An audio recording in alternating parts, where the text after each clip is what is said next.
रोजाना यूपी चुनाव का अपडेट जानने के लिए क्लीन न्यूज यूपी को सब्सक्राइब करना बिल्कुल ना भूलें। तो चलिए जानते हैं आज की 10 बड़ी खबरों को। उत्तर प्रदेश 2022 विधानसभा चुनाव चौसर सजाने जुटे भाजपा के रणनीतिकार पदाधिकारियों संग बैठकें शुरू। चुनाव प्रभारी, सत्ता सह प्रभारी और 6 क्षेत्रीय संगठन प्रभारियों की भारतीय जनता पार्टी की टीम बुधवार को लखनऊ पहुंच गई। स्पेशल टास्क फोर्स की तरह उत्तर प्रदेश मिशन 2022 के लिए तैयार की गई चुनाव प्रभारी धर्मेंद्र प्रधान के नेतृत्व वाली ये टीम प्रदेश में संगठन के साथ समन्वय बनाकर सत्ता वापसी की रणनीति बनाएगी। यह पहला दौरा 3 दिन के लिए प्रस्तावित है, जिसकी मैराथन बैठकों का सिलसिला प्रदेश मुख्यालय में शुरू हो चुका है। 2014 के बाद से लगातार चुनावों में विजय हासिल कर रही भाजपा के पास उत्तर प्रदेश में मजबूत संगठन है। समाजवादी पार्टी के अध्यक्ष अखिलेश यादव बोले, विधानसभा चुनाव 2022 में बूथ पर हमला करेगी बीजेपी। समाजवादी पार्टी के अध्यक्ष अखिलेश यादव ने कहा कि भाजपा के कारण लोकतंत्र कमजोर हुआ है, संवैधानिक संस्थाओं पर हमला हो रहा है, भाजपा लोकतांत्रिक प्रणाली के विरुद्ध साजिश रच रही है। भाजपा का हमला 2022 के चुनाव में बूथ पर होगा, जिससे सतर्क रहना होगा। अखिलेश यादव ने आरोप लगाया है कि भाजपा में बिना कोई जनहित का कार्य किए सरकारी संसाधनों का केवल दुरुपयोग किया है। गन्ने का बकाया, बिजली बिल बढ़ोतरी, बुनकरों की समस्या, बेरोजगारी की समस्या, महिला उत्पीड़न और अपराध के आंकड़ों में आज उत्तर प्रदेश अन्य राज्यों से सबसे आगे है। समाज का प्रत्येक वर्ग परेशान और दुखी है। सरकारी लूट से जनता त्राही कर रही है। सीएम योगी ने यूपी के विकास पर चर्चा के लिए जागरण को सराहा, कहा प्रदेश बना निवेश का सर्वोत्तम स्थान। भाजपा के 4.5 साल के शासनकाल में उत्तर प्रदेश की छवि पूरी तरह से बदली है। अब भय मुक्त, भ्रष्टाचार मुक्त उत्तर प्रदेश विश्व में निवेश के लिए सर्वोत्तम स्थान बन चुका है। पहले निवेशक विदेश जाते थे, लेकिन अब सरकार प्रदत्त सुविधाओं के कारण यह निवेशकों के लिए पसंदीदा स्थान बन गया है। मुख्यमंत्री योगी आदित्यनाथ ने बुधवार को यह यूपी एनसीआर आशाएं और चुनौतियां विषय पर आयोजित जागरण विमर्श के उद्घाटन सत्र में ये बातें कही है। संजय निषाद बोले, भगवान राम को गंगा पार कराया, अब यूपी की बारी। जालौन आगामी विधानसभा चुनाव को लेकर सियासी दल अपने वोटरों को रिझाने के लिए तमाम तरह के वादे कर रहे हैं। वहीं निषाद पार्टी के राष्ट्रीय अध्यक्ष संजय निषाद व पूर्व 10वीं एवं सांसद फूलन देवी के गांव पहुंचे।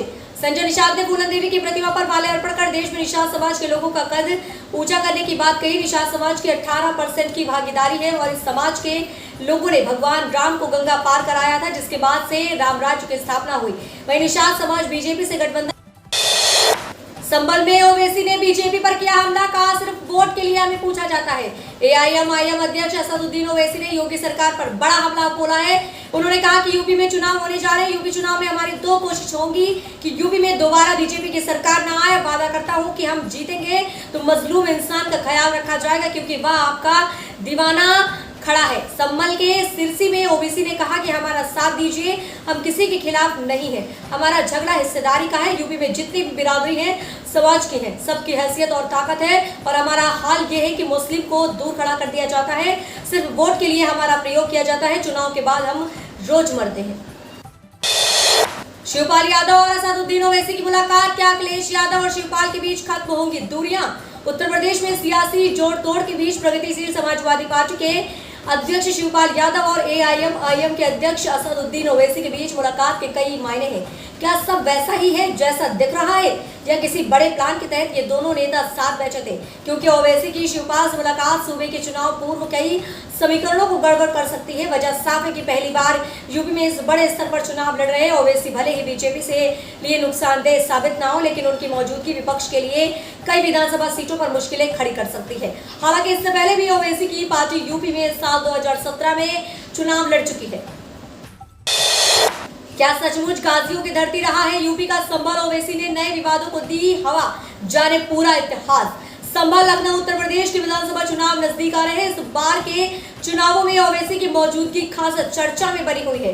ऑल इंडिया मजलिस-ए-इत्तेहादुल मुस्लिमीन के अध्यक्ष और हैदराबाद से सांसद असदुद्दीन ओवैसी ने यूपी के विधानसभा चुनावों के लिए पूरी ताकत झोंक दी है। मुस्लिम वोटों के सहारे यूपी विधानसभा में एंट्री का ख्वाब देख रहे हैं। ओवैसी के साथ साथ विवाद भी चल रहा है। एआईएमआईएम के पोस्टरों में अयोध्या को फैजाबाद लिखने का विवाद ठंडा भी नहीं पड़ा था कि अब उनके साथ एक और विवाद जुड़ गया। बुधवार को उनकी संभल यात्रा से जुड़ा एक पोस्टर खूब वायरल हुआ, जिसमें उनकी पार्टी के कार्यकर्ताओं ने संभल को गाजियों की धरती बताया। संभल में असदुद्दीन ओवैसी ने सीएम योगी पर किया तीखा हमला, खुद को बताया अब्बा। यूपी विधानसभा चुनाव जैसे जैसे नजदीक आ रहे वैसे वैसे जुबानी जंग भी तेज हो गई है। अब्बा जान और चचा जान के बाद एआईएमआईएम के राष्ट्रीय अध्यक्ष असदुद्दीन ओवैसी ने खुद को अब्बा बताया है। संभल में एक जनसभा को संबोधित करते हुए असदुद्दीन ओवैसी ने मुख्यमंत्री योगी आदित्यनाथ और राकेश टिकैत पर करारा हमला बोला। उन्होंने कहा कोई अब्बा जान बोल रहा है तो कोई मुझे चचा जान बुला रहा है। उन्होंने कहा कि वे अब्बा हैं, वो गरीबों, कमजोरों और सताए हुए लोगों के अब्बा हैं। वो उन महिलाओं के भाई हैं जो मुश्किल में हैं। यदि कमजोर लोगों की मदद करना उन्हें अब्बा मनाता है तो मैं अब्बा ही ठीक हूँ। यूपी में सीएम योगी की मौजूदगी में बीजेपी चुनावी संगठन की बैठक, आज प्रभारियों को दी जाएगी जिम्मेदारी। उत्तर प्रदेश में बीजेपी ने चुनाव की तैयारियों को लेकर बैठक शुरू कर दी है। बीजेपी के चुनाव प्रभारी और केंद्रीय मंत्री धर्मेंद्र प्रधान बुधवार को लखनऊ पहुंचकर बीजेपी कार्यालय पर संगठन के पदाधिकारियों, डिप्टी सीएम और अन्य मंत्रियों के साथ बैठक की। इस दौरान उत्तर प्रदेश के मुख्यमंत्री योगी आदित्यनाथ ने बैठक में मौजूद रहे। विधानसभा चुनाव को लेकर भारतीय जनता पार्टी ने चुनाव क्षेत्र के प्रभारियों के साथ बैठक की। प्रदेश अध्यक्ष स्वतंत्र देव सिंह के मुताबिक पार्टी के संगठनात्मक बैठक की गई, जिसमें नरेंद्र मोदी और योगी आदित्यनाथ की योजनाओं और उन पर चर्चा की। हालांकि ये परिचय बैठक हुई है। उत्तर प्रदेश रायबरेली में सपा प्रदेश अध्यक्ष ने विपक्ष पर बोला हमला। रायबरेली पहुंचे सपा के प्रदेश अध्यक्ष ने बीजेपी सरकार पर हमला बोला। किसान नौजवान पटेल यात्रा लेकर उन्होंने डबल इंजन की सरकार द्वारा किए गए वादों को पूरा न करने का आरोप लगाया है। कहा कि मौजूदा सरकार लाभ देने वालों विभागों को भी निजी हाथों में दे रहा है। इस सरकार में किसान, नौजवान, महिलाएं सभी की दुर्दशा है। इससे आगे बताया जा रहा है कि समाजवादी पार्टी के प्रदेश अध्यक्ष नरेश उत्तम पटेल नौजवान किसान पटेल यात्रा लेकर जिले में पहुंचे। दरअसल प्रदेश में आगामी विधानसभा चुनावों को लेकर हम सभी राजनीतिक दलों ने जनता से जुड़ने के लिए कई कार्यक्रम चला रखे हैं। इसी कड़ी में उन्होंने मीडिया से बात करते हुए मौजूदा सरकार पर जमकर हमला किया। यूपी में सीएम योगी की मौजूदगी में बीजेपी चुनावी संगठन की बैठक, आज प्रभारियों को दी जाएगी जिम्मेदारी। उत्तर प्रदेश में बीजेपी ने चुनाव की तैयारियों को लेकर बैठक शुरू कर दी है। बीजेपी के चुनाव प्रभारी और केंद्रीय मंत्री धर्मेंद्र प्रधान बुधवार को लखनऊ पहुंचकर बीजेपी कार्यालय पर संगठन के पदाधिकारियों, डिप्टी सीएम और अन्य मंत्रियों के साथ बैठक की। इस दौरान उत्तर प्रदेश के मुख्यमंत्री योगी आदित्यनाथ ने बैठक में मौजूद रहे। विधानसभा चुनाव को लेकर भारतीय जनता पार्टी ने चुनाव क्षेत्र के प्रभारियों के साथ बैठक की। प्रदेश अध्यक्ष स्वतंत्र देव सिंह के मुताबिक पार्टी के संगठनात्मक बैठक की गई, जिसमें नरेंद्र मोदी और योगी आदित्यनाथ की योजनाओं और उन पर चर्चा की। हालांकि ये परिचय बैठक हुई है।